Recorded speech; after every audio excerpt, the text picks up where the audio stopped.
manifestaciones cutáneas de las enfermedades sistémicas porque seguramente han ido avanzando los otros cursos como reumatología, gastroenterología, neurología, y han visto que muchas de las enfermedades no solo afectan el sistema o la especialidad que están viendo, sino van a ver que tienen manifestaciones en diversos órganos y dentro de ellos la piel va a ser afectada de muchas enfermedades. Entonces vamos a revisar de esas enfermedades que afectan diferentes sistemas, cuáles son su presentación o su afectación a nivel cutáneo. Entonces lo hemos dividido de acuerdo a la afección. Primero vamos a hablar de aquellas manifestaciones cutáneas que se ven asociadas al sistema digestivo. ¿Ok?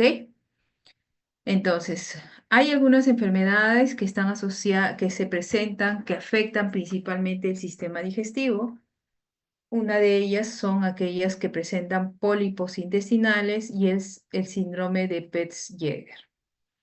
Este es una patología genética autosómico dominante, cuya característica principal es que estas personas empiezan a tener pólipos que se localizan a nivel gastrointestinal, ¿ya? Dando con frecuencia síntomas mecánicos porque éstas se van a torcer, van a ocluir o pueden sangrar.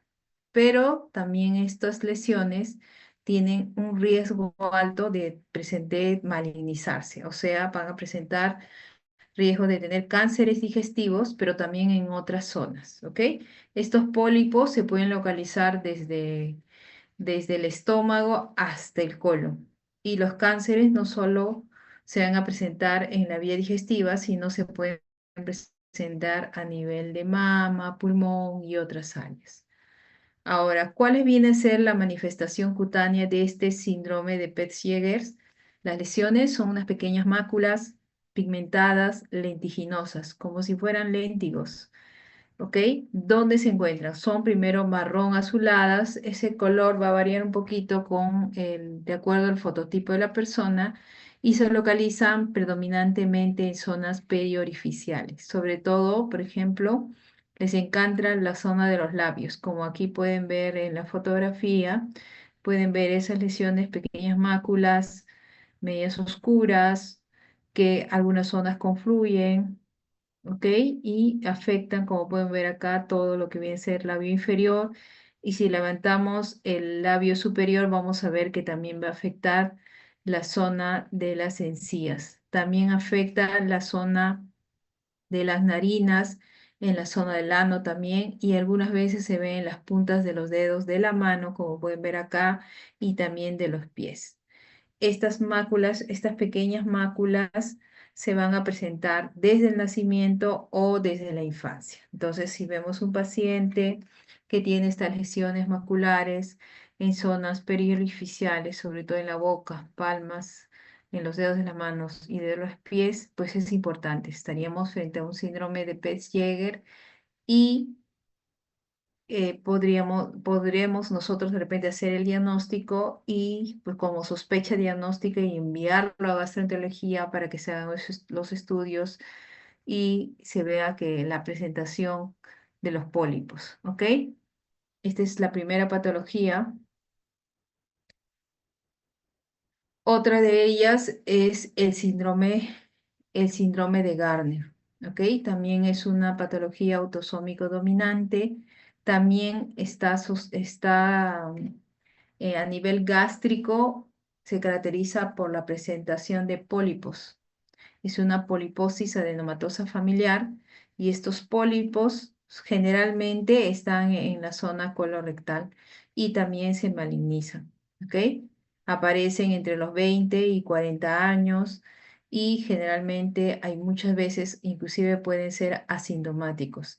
¿Y cuál viene a ser su manifestación cutánea? Pues la manifestación cutánea viene a ser la presencia de unos tumores, sobre todo quistes epidérmicos, desde la infancia, que son múltiples y principalmente se van a localizar en la cara, también en el cuero cabelludo y muchas veces en los troncos, en el tronco. Como pueden ver aquí la fotografía, ven estas lesiones Se pueden visualizar que son unas lesiones tumorales, algunos nódulos, algunas lesiones con cambio de coloración, múltiples aquí en la zona de la frente, y también se puede visualizar acá que hacen relieve en la zona de la espalda. Miren, aquí hay uno, ¿ves? Son tumoraciones, son quistes epidérmicos, ¿ok? Además, estas personas también presentan tumoraciones en otras áreas como osteomas, ¿ok? Principalmente en el maxilar. Entonces, si vemos un paciente que tiene múltiples quistes epidérmicos, que tiene tumoraciones a nivel de mandíbula, podemos estar frente a un caso de un síndrome de Gardner. ¿Ok? Que es una poliposis adenomatosa familiar y es importante el diagnóstico para ser derivado de repente a gastroenterología para que se le haga la evaluación de la presencia de los pólipos. ¿Ok? Otra patología que afecta el sistema digestivo son las asociadas a hemorragias digestivas. Hay una patología que se llama pseudosantoma elástico. Es un trastorno hereditario poco frecuente, donde lo que hay es una alteración, pero del tejido elástico, ¿ok? Una alteración del tejido elástico porque se va a calcificar progresivamente y se va a fragmentar.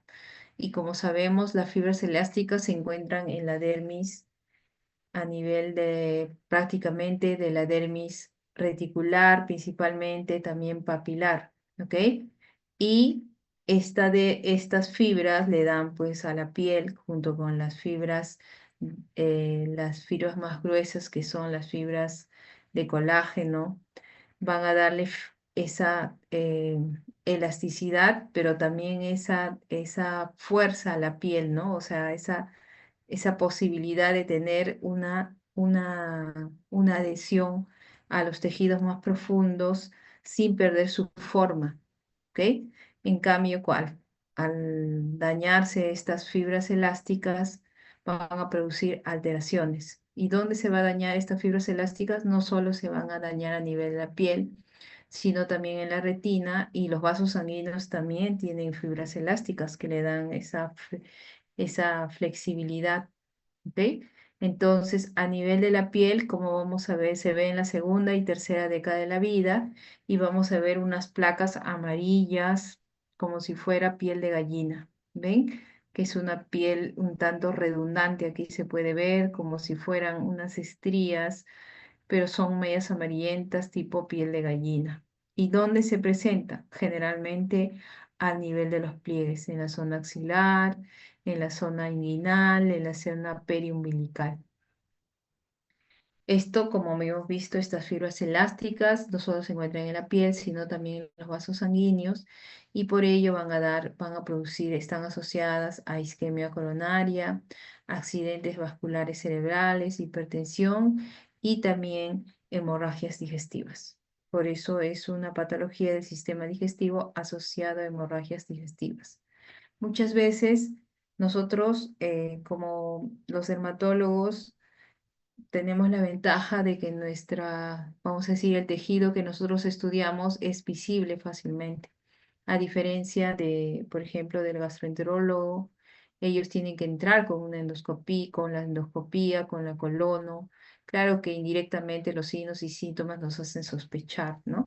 De cierta patología, igual que en las otras, pero muchas veces necesitan más exámenes para poder ver, para sospechar, vamos a decir, qué tipo de patología se encuentra. Pero en el caso de la piel, nosotros tenemos la ventaja de poder visualizar directamente la lesión en nuestro tejido. Y eso, por eso la dermatología es una especialidad altamente clínica. Nosotros tenemos que conocer mucho la clínica de esto. Entonces, yo veo estos pacientes adultos que empiezan a presentar estas alteraciones, puedo pensar que estoy de repente ante un pseudosantoma elástico con las consecuencias de las alteraciones de este tejido elástico alterado en la piel. De repente más sería un problema estético, pero va a ser un problema porque va a afectar sobre todo los vasos sanguíneos. Y hay otra patología que es conocida, que es la telangiectasia hemorrágica hereditaria o enfermedad de Rendu-Osler-Weber. ¿Ok? Estas patologías que acabo de mencionar no son tan raras, sí se pueden ver. Este es un trastorno autosómico dominante. Lo que hay es una displasia vascular multisistémica y por lo tanto los capilares que se encuentran a nivel cutáneo se encuentran ectásicos, un tanto alterados, ¿ok? Suele manifestarse más o menos en la adolescencia y empiezan a tener lesiones en la nariz, en los labios inferiores, también en los dedos de las manos. Y a nivel nasal va a producir sangrado o epistaxis de forma recurrente. En más o menos en la tercera década, las telangiectasias se extienden a la cara, punta de los dedos y otras localizaciones, como acabamos de ver. ¿Y cuál es el problema ahí? Son las hemorragias gastrointestinales, que pueden comprometer la vida del paciente y también no solo tienen las hemorragias digestivas, sino también como hay un problema en los vasos, en los capilares, van a producir, está asociado también a malformaciones arteriovenosos a nivel pulmonar y también en el sistema nervioso central. Entonces, cuando vemos un paciente joven, más o menos en la tercera y cuarta década, que no tenía lesiones, vamos, tipo arañas vasculares, que empiezan a aparecer a nivel de los labios, a nivel de los dedos de la mano, y está asociado a epistaxis recurrentes, podríamos estar frente a una telangiectasia hemorrágica hereditaria o enfermedad de Rendu-Oslo-Weber. Otra patología digestiva viene a ser la acrodermatitis enteropática. ¿Ok? Es una enfermedad donde hay una alteración, una mala absorción del zinc.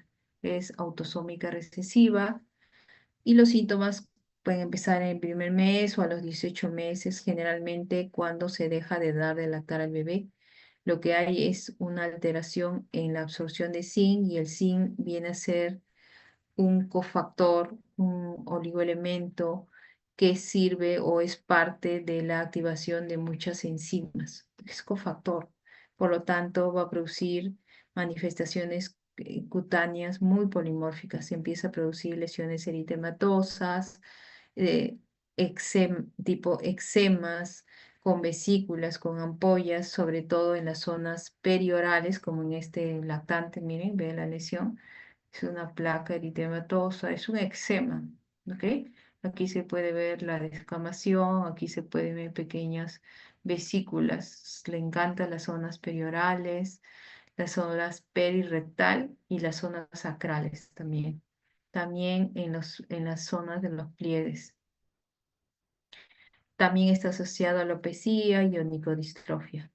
Además, el paciente va a tener síntomas como diarrea, obviamente en un bebé va a estar irritable y va a tener una alteración en la curva de crecimiento, ¿no? Entonces, si vemos lactantes con eczemas en zona perioral, perirectal, zonas deflexoras, podríamos estar frente a una acrodermatitis enteropática.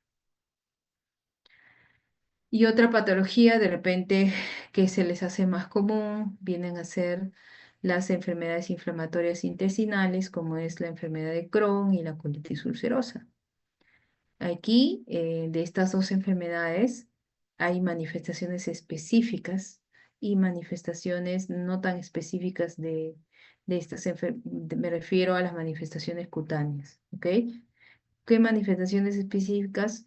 La presencia de granulomas idénticos a los encontrados a nivel intestinal, pues vamos a encontrarlo a nivel de también de los miembros, sobre todo inferiores, y está más relacionado a enfermedad de Crohn. Se puede ver en los dos, pero más en enfermedad de Crohn. Puede encontrarse también en áreas periorificiales. Y las manifestaciones inespecíficas o reactivas de de estas dos patologías vienen a ser, por ejemplo, las aftas. Las aftas orales que lo habíamos visto cuando vimos patología de la cavidad oral, las aftas en sí pueden ser parte de algunas enfermedades. Está relacionada, en este caso, por ejemplo, a colitis ulcerosa. El eritema nodoso, que lo vimos en la clase pasada, habíamos visto que de las paniculitis, la más frecuente era el eritema nodoso, ¿no? Habíamos visto que la paniculitis era un síndrome.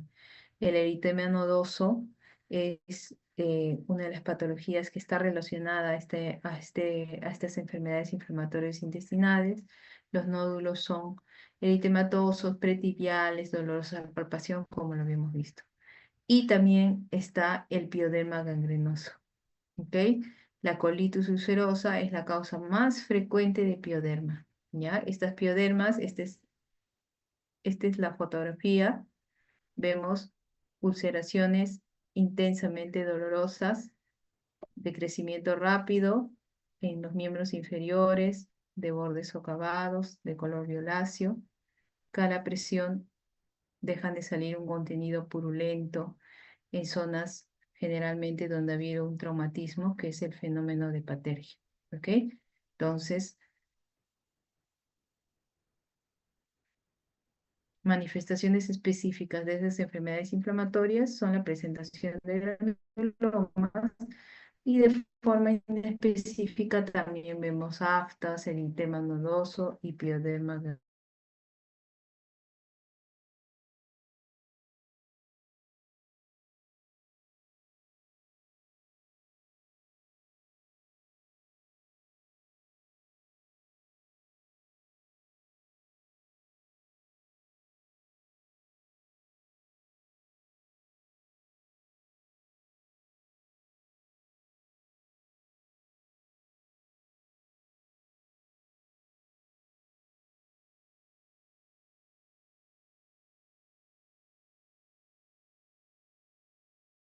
Generaciones, ¿ok? ¿Qué cosa es lo que vamos a ver a nivel de piel? Vamos a ver ictericia, ¿no? Esa coloración amarilla. También vamos a tener el síntoma de prurito. Vamos a ver que tiene arañas vasculares a nivel de tórax. Y aquí podemos ver, son pequeñas dilataciones. Algunas tienen una zona central y tienen como una especie de radiación, como estas pequeñas dilataciones vasculares que a la presión pues desaparece. Además, también se va a ver el eritema palmar, como se ve en el gráfico, pero aquí también vemos una fotografía, ¿no? El eritema palmar, que es clásico, que se ve en la cirrosis, porque hay una alteración del metabolismo de los estrógenos, por ejemplo, y eso va a alterar, va a hacer que haya este síntoma. Dilataciones venosas también a nivel de abdomen, aparte de la ictericia, vemos que hay ascitis en muchos casos. También se puede ver los vasos sanguíneos venosos se pueden ver dilatados. También otro síntoma viene a ser la presencia de múltiples nevus rubí. ¿Ya? Los nevus rubí son unas pequeñas lesiones papulares color rojo vinoso que se pueden ver a nivel del tórax, ¿ok? Cuando son múltiples, muchas veces se ven en los pacientes con cirrosis, pero también hay que tener en cuenta que los nevus rubí normalmente lo vamos a ver en las personas por envejecimiento, por fotodaño, también lo vamos a ver en las zonas de tórax anterior y posterior, pero en poca cantidad, ¿ok? Pero también se ve en la cirrosis. Entonces, no todo nevus rubí está asociado a cirrosis, ¿ok? Tiene que ser evaluado no toda telangiectasia también tiene que ser, ¿no? Lo evaluamos dentro de un determinado paciente, ¿ok?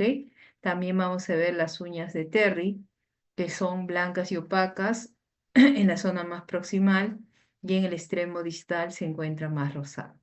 Además va a haber también pérdida del vello pectoral, axilar y a nivel púbico, ¿ok? Y tiene los otros síntomas, ¿no? Como la confusión, ¿qué más? Pérdida de la masa muscular, ¿ok? Y la citis que habíamos mencionado. Entonces, esos son los síntomas cutáneos que vamos a ver en los pacientes con cirrosis. Otra alteración asociada a una patología hepática viene a ser la hemocromatosis. La hemocromatosis es una alteración donde hay un defecto en el metabolismo del hierro. que hace que su absorción a nivel intestinal sea más de lo que necesitamos y se va a depositar en diferentes órganos. Prácticamente ese depósito en los diferentes órganos va a producir alteración y su mal funcionamiento y va a dar, vamos a decir, eso va a ser la causa de la presentación de todas las alteraciones que vemos en la hemocromatosis. ¿Ok?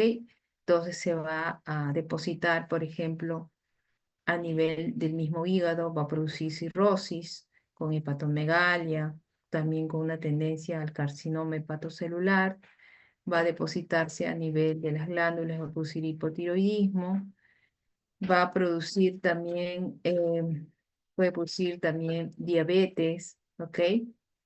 Y a nivel de la piel, lo que nosotros vamos a ver es una pigmentación color gris más llamativa en las zonas fotoexpuestas y también a nivel de los genitales, donde tenemos más pigmento, a nivel de los pliegues y al nivel de las areolas. Entonces podemos ver acá una fotografía donde vemos dos personas, ¿no? Obviamente las más distales es una persona sin alteraciones y la parte central se pueden ver las manos de una persona con hemocromatosis, donde se ve que está pues pigmentada, ¿no? Un color marrón grisáceo.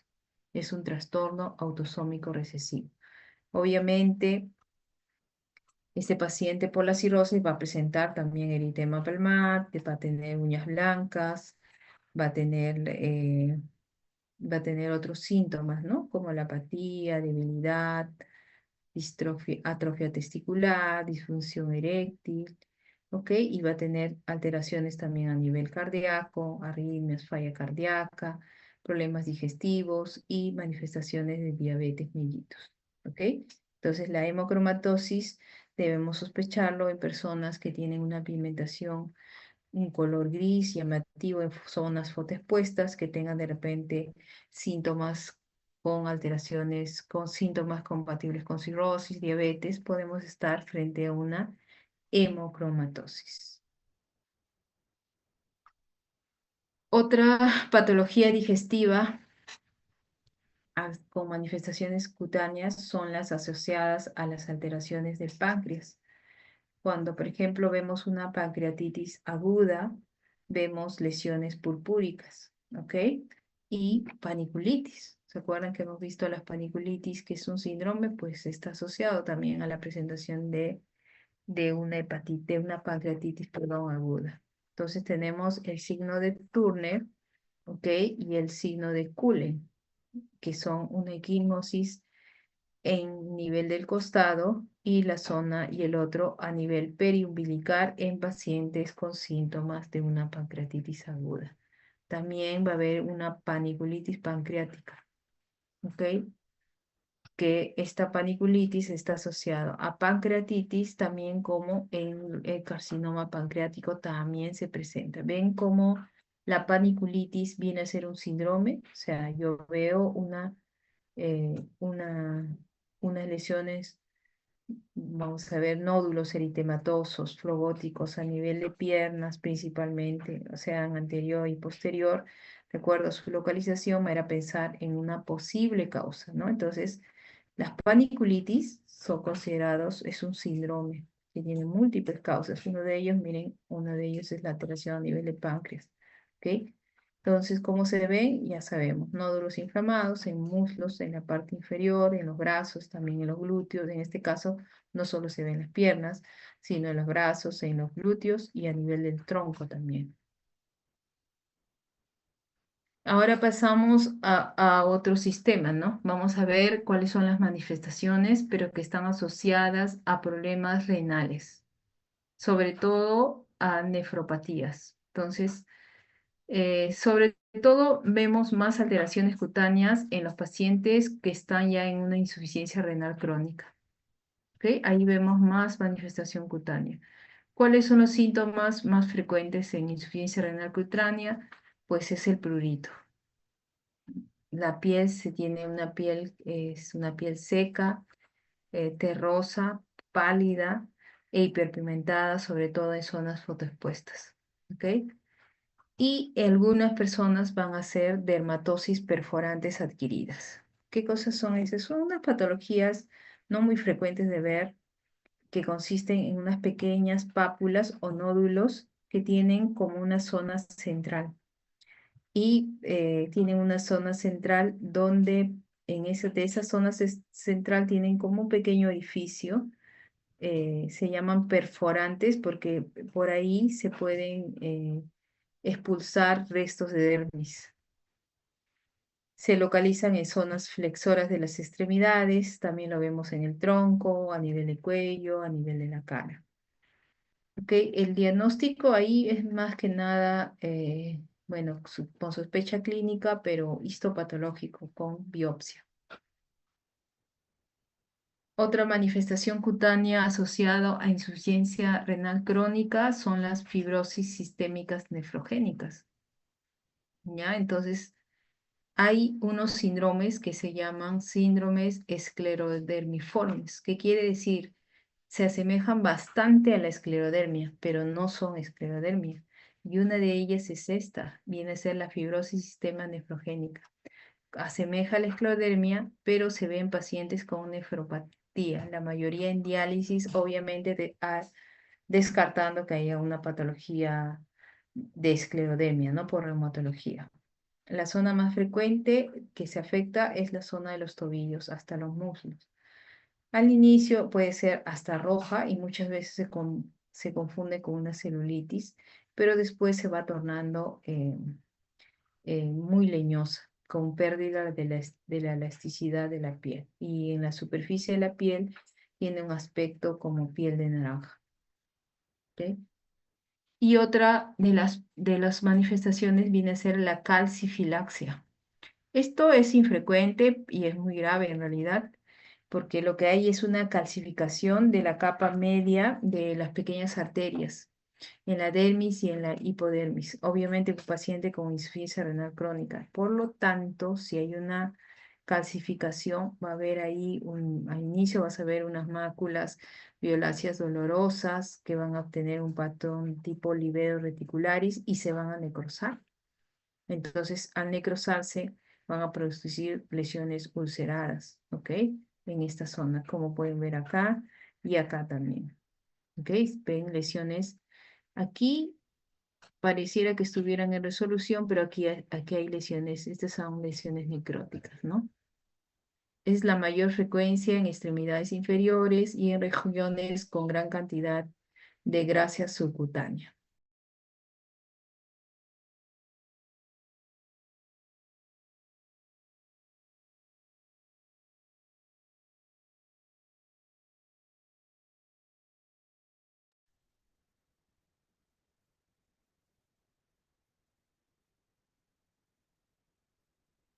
Ahí terminamos lo que vienen a ser las patologías asociadas a problemas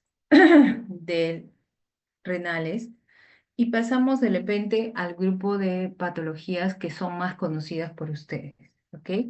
Que son las que están relacionadas a las patologías endocrinas y también a las neurológicas. Entonces, dentro de y las reumatológicas, las enfermedades dentro de las afecciones a las glándulas suprarrenal, la más conocida, la que tenemos con, vamos a decir, una de las más, es el síndrome de Cushing. Sea de causa endógena o sea de causa exógena, clínicamente es similar. ¿Qué es lo que vamos a ver? Una alteración en la distribución de la grasa. Entonces se va a acumular a nivel de las mejillas, vamos a ver la cara de luna, pero también se va a acumular en la zona posterior del cuello y va a ser la presentación del cuello de búfalo. También va a haber un mayor depósito en la cintura pélvica y va a haber una disminución a nivel de la grasa, a nivel de los brazos y las piernas, y todo se va a centrar a nivel de la cintura pélvica.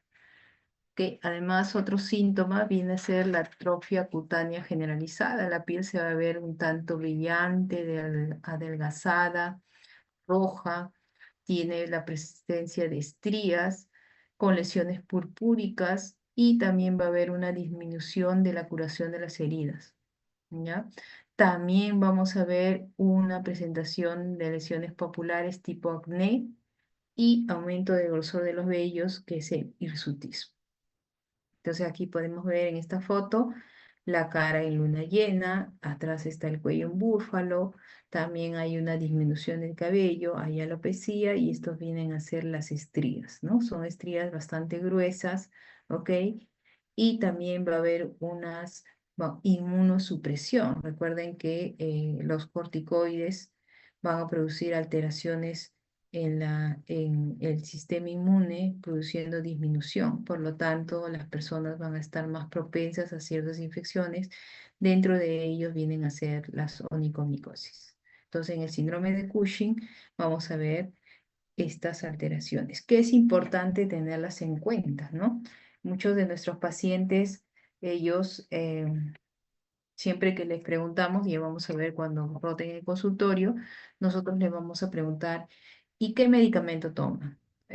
Muchos no se recuerdan y una gran cantidad de ellos toman medicamentos que no son recetados por médicos, sino que han ido a una farmacia de repente, un familiar les ha indicado, ellos te dicen, no, yo tomo una pastilla color amarillo o color celeste, o es chiquitita o es grande, ¿no? No saben qué es lo que toman y lo toman mucho tiempo, pero si yo veo un paciente que ingresa a consultorio con estos síntomas, yo puedo deducir que probablemente esa pastilla que está tomando de forma, vamos a decir, recurrente o continua, no recetada bajo un médico, muy probablemente sea un corticoide, ¿no? Por las manifestaciones clínicas. Es importante esto tener en cuenta, ¿ok? Esto se repite tanto hasta en los bebés se ve esta alteración cuando tienen síndrome de Cushing, hasta las personas adultas, ¿ok? Es muy frecuente de ver, en este tiempo hay mucha gente que consume corticoides por muchas, como les repetí en las clases anteriores, los corticoides deben ser de los medicamentos más dispensados en todas las farmacias, son las primeras que te ofrece el que atiende las farmacias, entonces vamos a ver bastante síndrome de Cushing, sobre todo el exógeno, ¿ok? Entonces hay que tener en cuenta cuáles son las manifestaciones que se ven a nivel cutáneo. Otra enfermedad viene a ser la enfermedad de Addison, ¿ya? Lo que hay es una insuficiencia suprarrenal, no es un daño a nivel de las glándulas suprarrenales, puede ser de tipo autoinmune, infeccioso, hemorrágico, neoplásico. Lo cierto es que no hay una función de de la glándula suprarrenal, por lo tanto, va a haber que un aumento de la ACTH, ¿no? Como no hay una producción de las hormonas a nivel de las glándulas suprarrenales, pues la hipófisis va a producir más ACTH y esto va a estimular a los melanocitos, ¿ya? Entonces va a producir hiperpigmentación, ¿ok? Sobre todo se va a ver esta hiperpigmentación más en zonas fotoexpuestas, en los sitios de trauma, a nivel de las axilas, el periné, las areolas, los pliegues a nivel de las palmas, en las membranas mucosas y también se van a ver en las uñas, ¿no? ¿Se acuerdan cuando hablamos de la melanoniquia?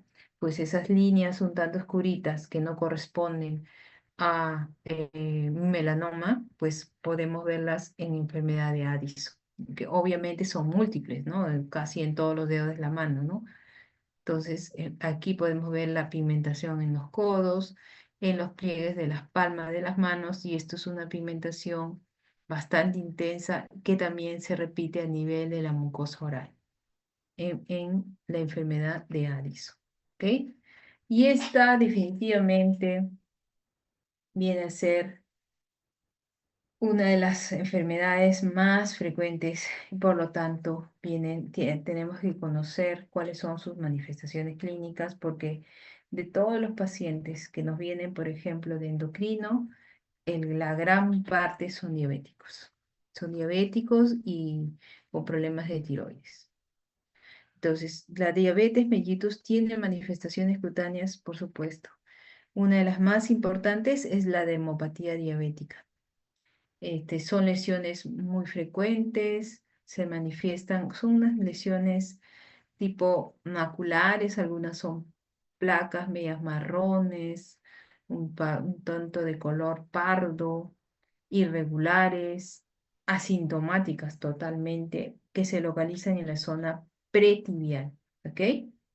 Entonces vemos aquí, esta es la zona pretibial, vemos que la piel está bastante seca, hay una ligera descamación y vemos estas lesiones, algunas maculares, algunas placas un poquito atróficas en la zona anterior de las piernas. Entonces las personas vienen más que nada no porque no sienten, no hay ningún síntoma asociado, pero ellos se lo observan, ¿no? Y como los diabéticos pues siempre están pendientes porque ellos tienen cuidado pues, con sus pies, porque por por el pie diabético, pues entonces ellos siempre se están revisando y muchos de ellos vienen también porque no se ve estético, ¿no? Entonces en la zona anterior vemos estas manchas. Probablemente la causa es a nivel de la microangiopatía, ¿no? Probablemente esa es la causa de esta alteración cutánea, ¿ok? Entonces, estas vienen a ser las síntomas, o mejor dicho, las patologías más frecuentes que vemos en consultorio. Dermopatía diabética, ¿ok? Otra patología, otra manifestación cutánea es la necrobiosis lipoidea diabeticorum, ¿ok? ¿Cómo se ve? Es unas placas un tanto circunscritas que tienen en la zona central, se ve más atrófica. Miren, de localización también es pretibial y la zona más es un borde eritematoso descamativo y la zona central es más atrófica. Y en esa zona central atrófica vamos a ver los vasos sanguíneos como si fueran unas telangiectasias. ¿Ok? Son lesiones indoloras, generalmente son bilaterales. Miren, el 70% de los pacientes que tienen esta necrobiosis tienen diabetes o alguna alteración ya a la glucosa, pero menos del 1% de los diabéticos lo termina de desarrollar. O sea, si vemos un paciente con este tipo o compatible con una necrobiosis lipoidea, muy probablemente estemos frente a un diabético. Su etiopatogenia es desconocida, pero probablemente está relacionada también con microangiopatía diabética. ¿Ok? A diferencia del anterior, estos son máculas marrones. Este es diferente. Estas son placas, miren, bien circunscritas. ¿Ok? En zona pretibial, simétrica, pero vamos a ver que el centro es atrófico. Y ahí se ven unos pequeños vasos sanguíneos, como pueden ver acá. Aquí en esta foto también se puede apreciar, la placa central es más amarillenta, pero acá es bastante evidente lo que se ve. Es muy claro, ¿ok? Otra manifestación cutánea viene a ser la acantosis nigricans, ¿ya? La acantosis nigricans ya lo hemos visto ya anteriormente en hiperpigmentaciones, es un engrosamiento un tanto aterciopelado y hiperpimentado en la zona de los pliegues, ¿no? Generalmente lo vamos a ver más evidentemente en personas obesas, de fototipos altos, en la zona de cuello. Y está muy asociado a resistencia a la insulina. ¿Ok? Obviamente en pacientes obesos como parte del síndrome metabólico, ¿no? Entonces es una manifestación de resistencia a la insulina. Y es importante nosotros, sí, muchos de nuestros pacientes, sobre todo niños, porque ahora tenemos obesidad en niños, vienen a consultorio, ¿no? La mamá lo trae y dice, yo ya le he lavado varias veces, le he frotado el cuello, em, y no sale. Eso no es suciedad, eso es algo más. Y también tiene en la axila, si en el cuello, en la entrepierna también, ¿no? Es un paciente obeso, entonces hay que decirle que ese tipo de lesiones está asociado a lo que es diabetes, síndrome metabólico y resistencia a la insulina. Entonces le decimos pues, que es importante su control de peso, que debe bajar de peso y con ello esta lesión no llega a desaparecer de todo, pero sí baja la intensidad, el grosor baja. Entonces, un tratamiento para los pacientes en realidad es bajar de peso y derivarlo a endocrino y a nutrición, ¿no? Nosotros Directamente en el hospital nosotros no damos cremas como tal para tratar esto. ¿Por qué? Porque el cuello también, como habíamos mencionado anteriormente, es una piel un tanto delgada, es una piel que se irrita con facilidad. Nosotros podemos usar despigmentantes, exfoliantes con mucha confianza en algunas zonas del cuerpo, como por ejemplo la cara o los brazos, las piernas, sin mayores problemas, pero en zonas de flexura es un poco más difícil porque se irrita con facilidad. Entonces lo que hacemos en estos pacientes básicamente es derivarlos a endocrino y también mandarlos a nutrición para control de peso y para descartar si no tiene resistencia a la insulina o en todo caso de repente ya es diabético. Y también los pacientes con diabetes hacen un tipo de esclerodema, diabeticorum se llama. Es parecido también, miren, es otro tipo de un síndrome esclerodermiforme, ¿ok? Es una induración cutánea difusa, indolora, simétrica, tiene eritema muchas veces y generalmente está en la espalda.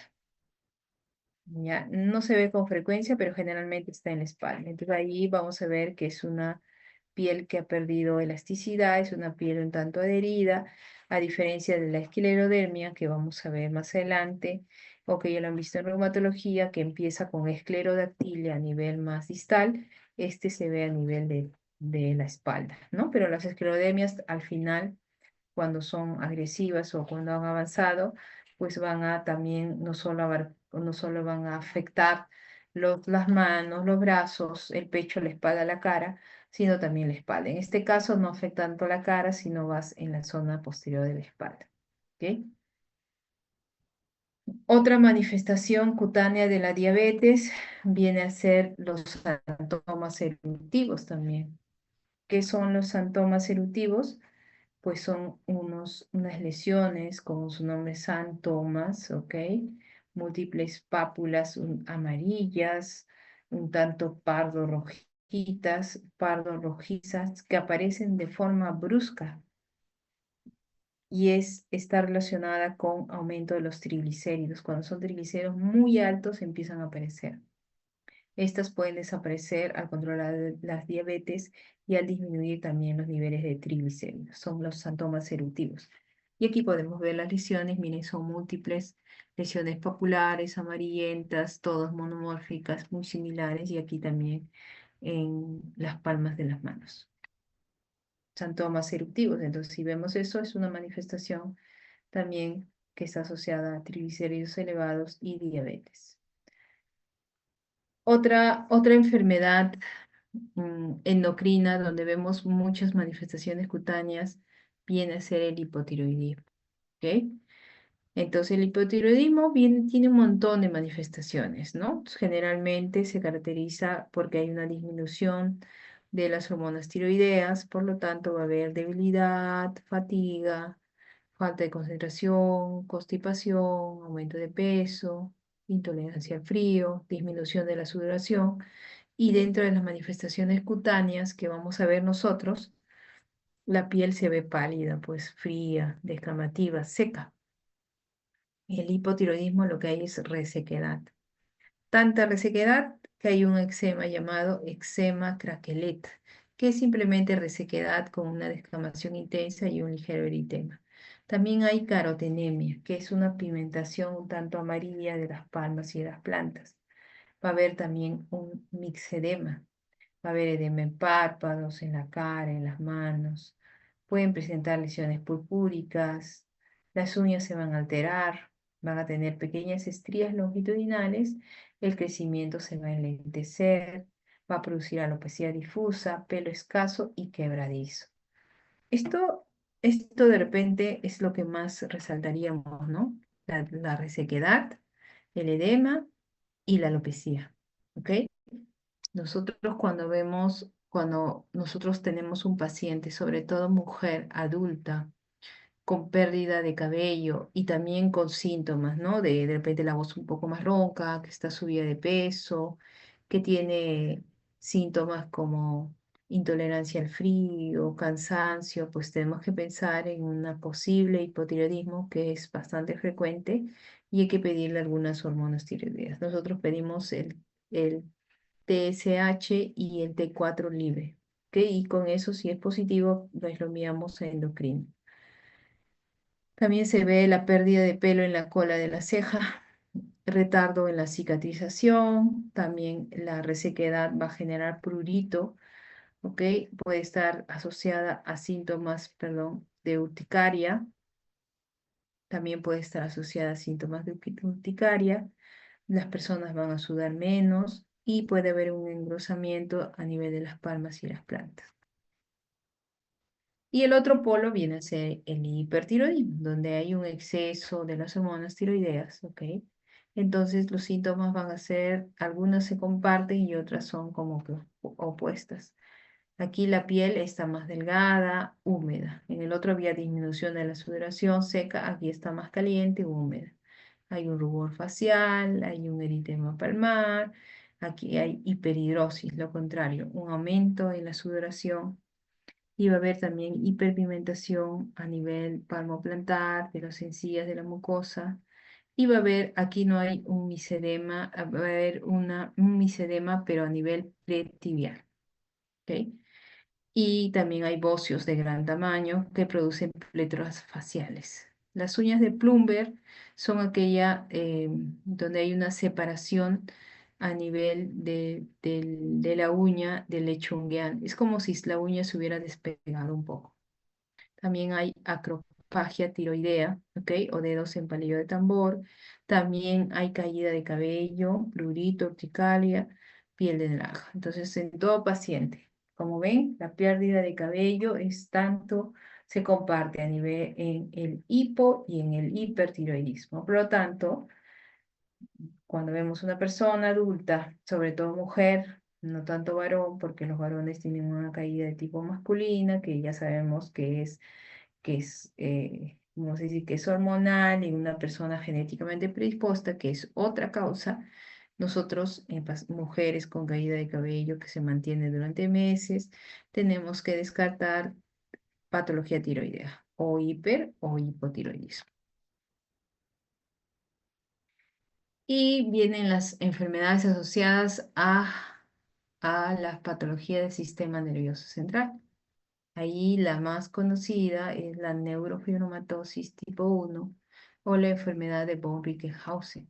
¿Ok? Esta es una enfermedad con gran compromiso neurológico, es una enfermedad genética, autosómica dominante, también puede ser de novo, donde este paciente cuando nace, cuando es pequeñito, lo que él tiene son manchas café con leche.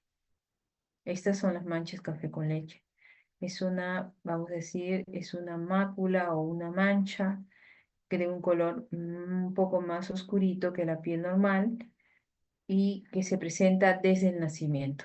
¿Ok? Ese es el único síntoma que nosotros vamos a ver desde el nacimiento. Porque estos neurofibromas o estas tumoraciones que ustedes pueden ver aquí son pequeñas, aquí son bastante tumorales, pediculadas, que pueden salir en prácticamente en toda la zona de la cara y todo el cuerpo. Estos neurofibromas van a aparecer generalmente en la pubertad, o sea, cuando el paciente tenga 11, 12 o en la adolescencia. Antes de eso no tienen neurofibromas, al menos no tan evidentes. ¿Ok? Pero esta patología no solo se caracteriza por eso, ¿no? No solo tienen alteración cutánea evidente, sino también tiene tumores que pueden ser gliomas, astrocitomas, schwannomas, ¿ok? Que están presentes dentro del ojo, por ejemplo, a nivel del oído, a nivel del sistema nervioso central, ¿ok? También va a estar relacionados a pseudoartrosis, escoliosis, tumores viscerales o endocrinos, que pueden inclusive muchas veces llegar a lesiones a ser de tipo, son cancerígenas, ¿ok? Entonces, cuando un bebé nace y tiene múltiples manchitas café con leche, pues es importante que sea evaluado por el pediatra y que tenga una evaluación continua, continua. Muchas veces somos nosotros los que vemos este tipo de pacientes, porque cuando El bebé nace, cuando es un lactante, solo tiene las manchas café con leche, todavía no tiene esas alteraciones. También tiene problemas neurológicos, es cierto, pero todavía esa presentación se va a dar un poco después. Entonces, qué importante saber que las manchas café con leche pueden ser, si son poca cantidad, pueden ser de forma, vamos a decir, genética, no asociada a ninguna enfermedad, pero cuando son múltiples, sí pueden estar asociadas a este tipo, a esta neurofibromatosis tipo 1 o enfermedad de von Rickenhausen. Entonces, no es difícil ver estos pacientes, tienen cierta frecuencia de presentación. En el hospital hemos visto varios casos de neurofibromatosis. ¿Ok? Otra patología también es la esclerosis tuberosa o enfermedad de Bourneville. Esta es una herencia autosómica dominante también y es una enfermedad eh, donde tiene manifestaciones cutáneas características, que pocas veces lo vas a ver en otra patología. Entonces, si encontramos esas lesiones juntas, estamos entre una esclerosis tuberosa. ¿Ok? ¿Qué es lo que tiene? Tiene angiofibromas faciales, que son unas lesiones como si fueran unas pápulas, no son lesiones similares a acné, ¿ya? ¿Ok? Son lesiones papulares, medias rojizas, como si fueran lunares rojitos que están localizados a nivel de las mejillas en el dorso nasal. ¿Ok? Tienen, además, ellos nacen con una hipomelanosis lanceolada, o sea, tienen unas lesiones hipopigmentadas como si fueran forma de hoja y tienen una piel de sapa, ¿ok? En la zona casi, vamos a decir, lumbar, tienen unas placas un tanto blandas que parecen la piel del sapo, por eso se llama placa de sapa. Y tiene además unos fibromas periunguales o tumores de Cohen, ¿ok? Estas son estas lesiones. Vienen a ser estos fibromas digitales que están justamente a nivel donde, vamos a decir, en la zona más proximal de la uña, pero también a las zonas laterales y también se ve en las zonas distales. Entonces, si yo veo un paciente que tiene angiofibromas faciales, veo la piel de sapo, tiene estas lesiones que son los fibromas digitales, tiene hipopigmentaciones y también hay una placa fibrosa en la frente, ¿ok? En un paciente que tiene gran alteración neurológica. Estos pacientes tienen una alteración mental, o sea, están asociados a generalmente epilepsia, calcificaciones en el sistema nervioso central, gliomas en el nervio óptico, a nivel también renal y rhabdomiomas cardíacos también, ¿ok? Entonces, estos pacientes siempre tienen un compromiso neurológico que ha alterado su estado mental. ¿Ok? Entonces, estos pacientes, cuando vemos esas características, tenemos que pensar en una esclerosis tuberosa. En el hospital hemos visto varios de estos casos. Hay una paciente que se controla en neurología de forma continua y ella tiene esclerosis tuberosa. Otra patología asociada a enfermedad del sistema nervioso central viene a ser el síndrome de Stuber-Weber. ¿Ok?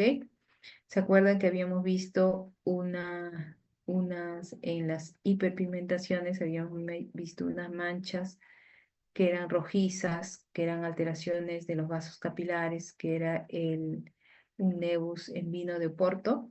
Pues esto es similar, pero se asocia esta mancha en vino de Oporto facial unilateral en el territorio de la rama oftálmica del gémino, pero se asocia a esto, tiene angiomas leptomeningios, que van a dar lugar a calcificaciones, que van a generar convulsiones, hemiparesia, hemianopsia, con alteraciones neurológicas. Entonces, si vemos una lesión compatible con mancha en vino de Porta, asociado eh, a manifestaciones neurológicas, podemos estar frente a un síndrome de Stuart-Weber.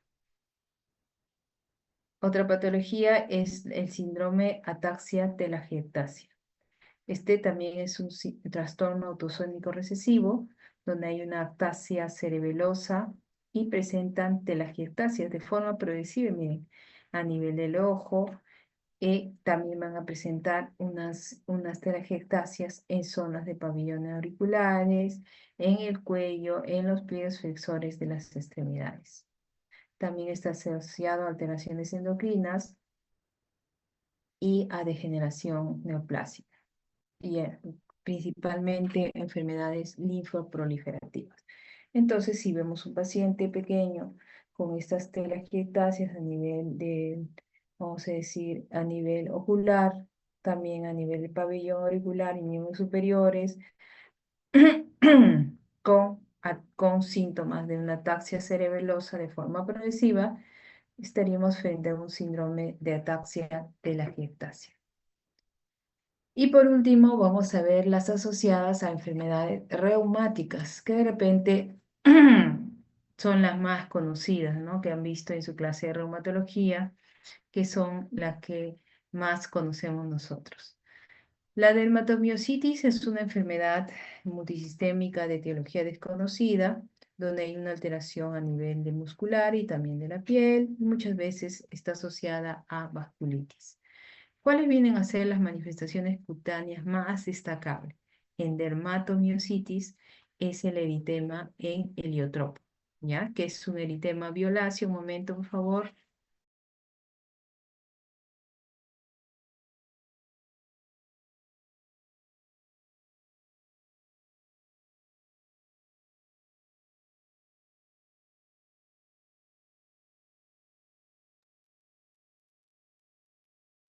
Ya. Estábamos hablando del eritema en heliotropo, ¿ok? Este viene a ser el eritema en heliotropo. Es un eritema violáceo, es como una mancha rojiza que se encuentra a nivel de los párpados. En los párpados, es el eritema en el heliotropo. Similar a ello, pero en el dorso de los nudillos de los dedos de la mano, en los nudillos, ahí vamos a encontrar y se llaman pápulas de Gotro. También son unas lesiones, pero acá son más papulares. Son violáceas, ¿ok? En las articulaciones interfalángicas de las manos y son muy característicos de esta enfermedad. Entonces, vamos a ver el eritema en heliotropo y estas pápulas de Gotro, si vienen juntas, nos hacen pensar mucho en dermatomiositis. También a nivel periungual habíamos visto anteriormente que las enfermedades reumatológicas, en este caso la dermatomiositis, produce unas telangiectasias a nivel periungual que aquí se puede ver muy bien. Miren, las telangiectasias en el pliegue más proximal, las pápulas de Gotro y el eritema en heliotropo. También puede estar asociado calcinosis, que es calcificación cutánea, que se ve como nódulos duros, irregulares, dolorosos, que inclusive se pueden abrir y puede salir un material blanquecino. También va a haber una lipodistrofia, la pérdida progresiva de grasa que aparece en niños generalmente. ¿Ok? Pero los más característicos, el eritema en heliotropo, las pápulas de Gotro y las telangiectasias periunguales, ¿ok?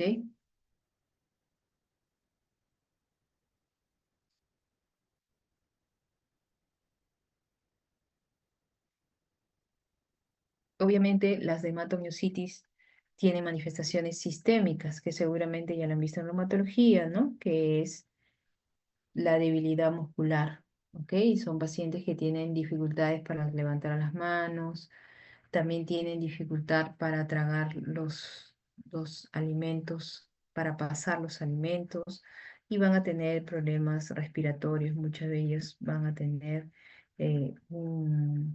van a fallecer muchas veces eh, por un paro respiratorio, ¿no? Cuando están complicados por alteración en el músculo del diafragma.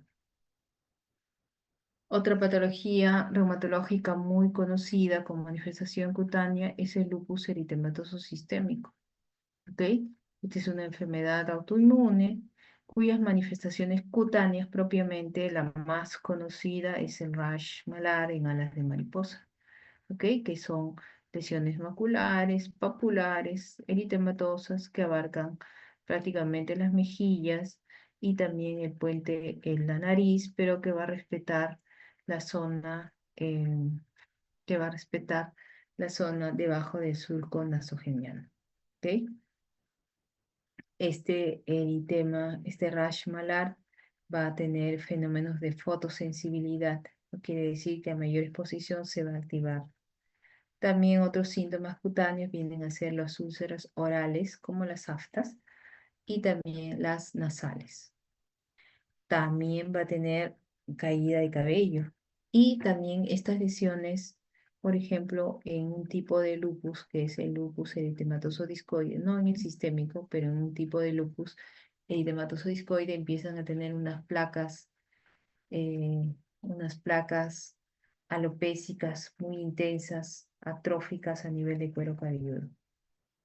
También vamos a tener el eritema periungal con las telangiectasias y obviamente en esos pacientes vamos a ver fenómenos de Raynaud, livedo reticularis, edema periorbitario, también puede haber urticaria, algunas telangiectasias, ¿ok?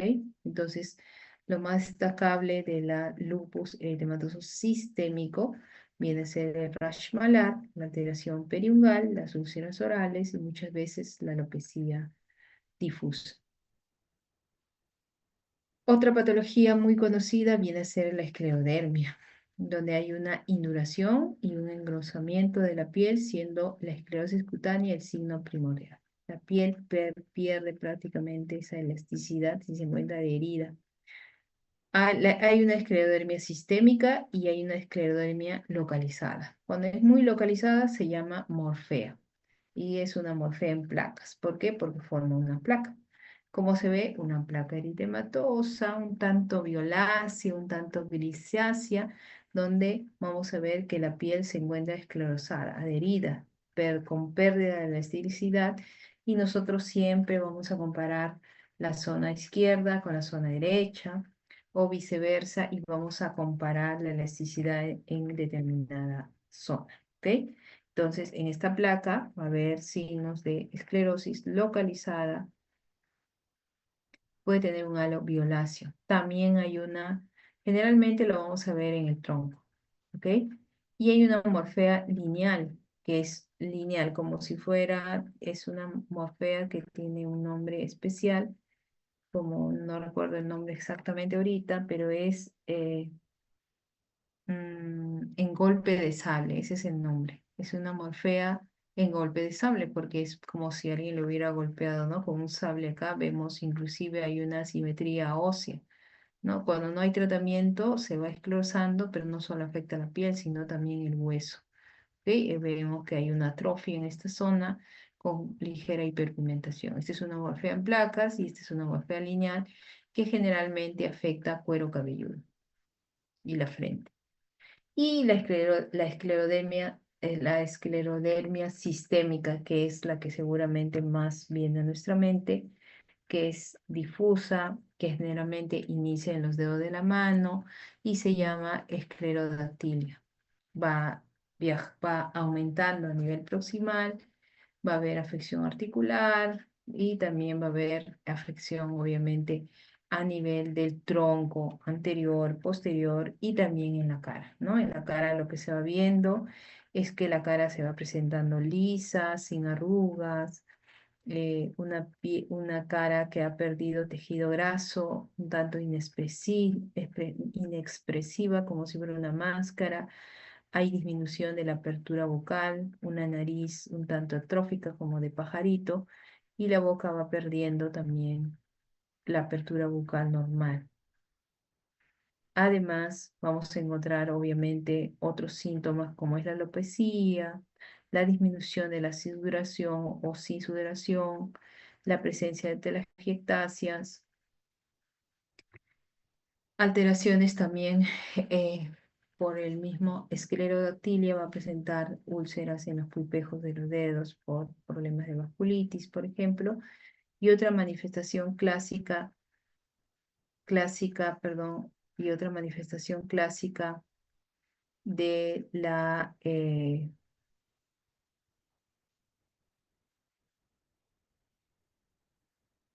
y otra manifestación clásica de la esclerodermia viene a ser la pigmentación, la hipopigmentación en sal y pimienta, ¿ok? Que es una despigmentación perifolicular y se ve como unas lesiones, no es un vitiligo, ¿ok? El vitiligo muy rara vez se ve así. Estas despigmentaciones es como perifolicular, se va a observar en pacientes con síntomas de esclerodermia, es parte de la esclerodermia, ¿ok? No hay una asociación con vitiligo, sino es una manifestación de la esclerodermia, ¿ok? Entonces, hasta ahí terminaríamos lo que es eh, esta parte de las manifestaciones cutáneas de las enfermedades sistémicas. No sé si tienen alguna pregunta, voy a ver el chat, a ver si me escriben, para continuar con con el último tema que es neoplasia cutánea. ¿Tienen alguna pregunta? Ya que no los puedo escuchar. ¿No? Listo. Entonces voy a vamos a hacer un descanso de 10